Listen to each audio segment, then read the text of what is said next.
itong si Saldico, syempre unahin niya bulsa niya. Ang boss niya talaga, si Romualdez. Yan ang wag niyong kalimutan na pag nakikita niyo yung mukha o pangalan ni Saldico, isalpak niyo lang yung mukha dyan ni Romualdez, isa lang sila.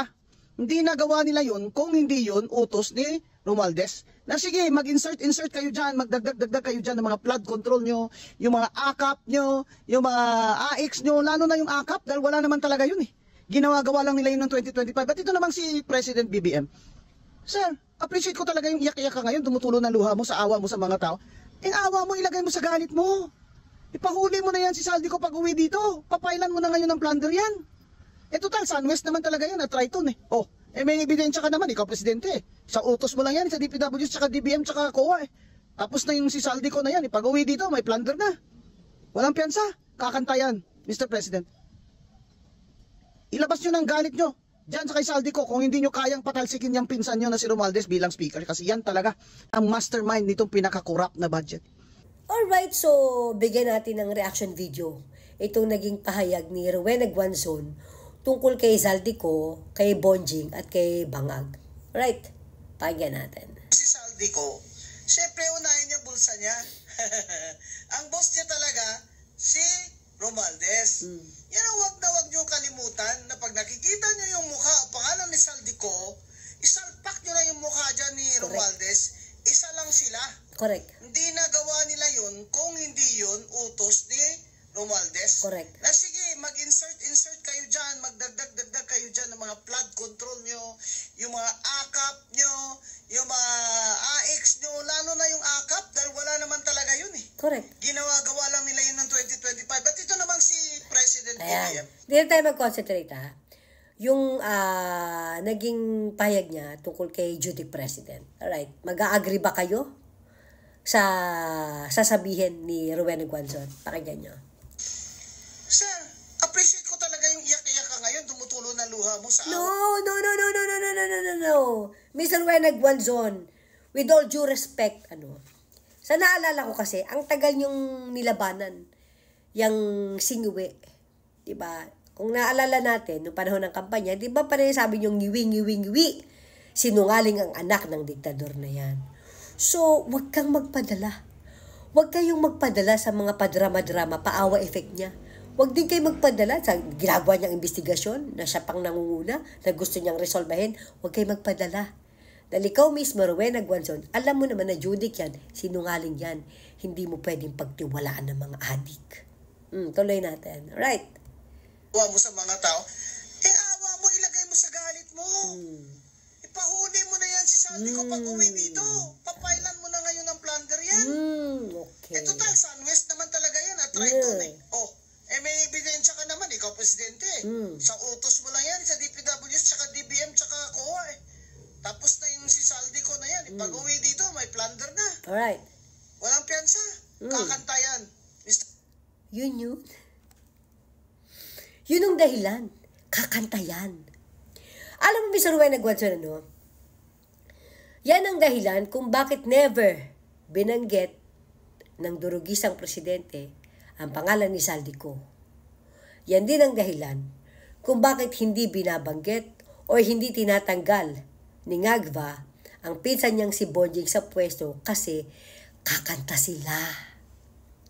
At pag kumanta sila na nasa tono, sabit ang Pangulo. Gets mo? Kasi ganito yan eh. Kunyari, pabilisin na natin, dumaan na sa korte.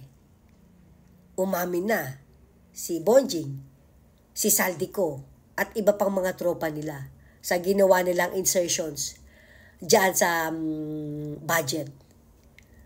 Ang ending yan, ang sasabihin ng mga yan, kami nga ang gumawa, kami nga ang nag-insert, pero Ngagva, ikaw ang pumirma. So, ibig sabihin, gusto mo rin. At hindi ito nangyari ng isang beses lang. Paulit-ulit na nangyari ito. Dahil taon-taon, meron tayong GAA. Meron tayong national budget. Diba? Merong BICAM na pinipirmahan ni Ngagva. So, hindi mo pwedeng idahilan, Bangag, na hindi mo naman talaga gusto yung ginawa mo. Hindi yan tatayo sa korte. The fact that you are the highest official of the land, You are the president, ikaw ang pinakamakapangyarihang tao sa Pilipinas. Hindi mo pwedeng idahilan na kasi bina-blackmail nila ako. Walang ganun. Sabi sa iyo kaya hindi niya madawit-dawit yung mga yan. Can you imagine hawak na ni Ngagba, yung sinasabi niyang top 15 na maanumalyang corrupt contractor. Hawak niya na ilistahan kung sino mga top 15 na yan, ba't di mo papangalanan? Obviously, yes, ando si Saldico. Ba't di mo pangalanan? Alam mo ang galit ng taong bayan sa pinsan mong magnanakaw. Ba't di mo matagal sa pwesto? Kasi nga natatakot ka rin. Dahil kapag kumanta ang dalawang yan at ang mga tropa nila, ang kauuwian nito, impeach ka. Tanggal ka sa pwesto.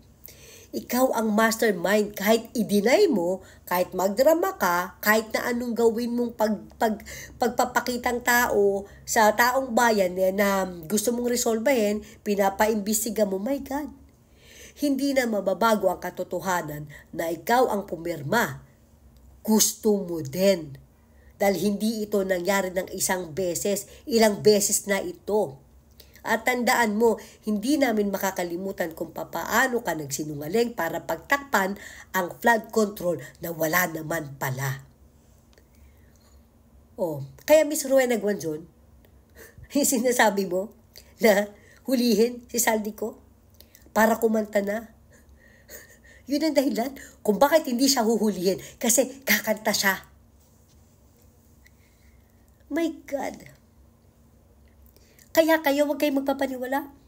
Gustong resolbahin ni Ngagba yung issue ng korupsyon sa flood control na yan. Hindi yan totoo. Nililinis niya lang ang imahe niya. Kailangan niyang iligaw ang istorya. Kailangan hindi siya kasama sa casting. Kasi nga, mai-impeach siya. Kung meron man siyang independent investigative body na binubuo, yun ay para iligaw ang istorya. Imbes na ang kasama sa casting ay itong si Saldico, si Bonjing, at ang kanilang mga tropa, mapupunta ito sa Davao. Diba? May posibilidad na makarating pa ito ng The Hague. Tapos sabit ang Office of the Vice President. At ang pinaka hindi rin nating pwedeng matawaran na makasama sa casting na ito ay ang mga kaalyado ng mga Duterte. Naintindihan nyo?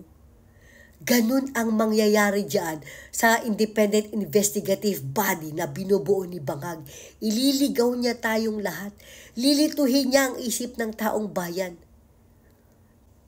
Pero ang katotohanan, nililigtas niya ang sarili niya mula sa impeachment case na pwedeng ihain sa kanya. Tandaan mo, Bangag, kahit pa anong gawin mo, ikaw ang mastermind dito. Kahit umamin si Martin at saka si Saldico, ikaw ang pinakakawawa dahil ikaw ang pumirma. Dahil nga bobo ka, hindi mo yan naisip.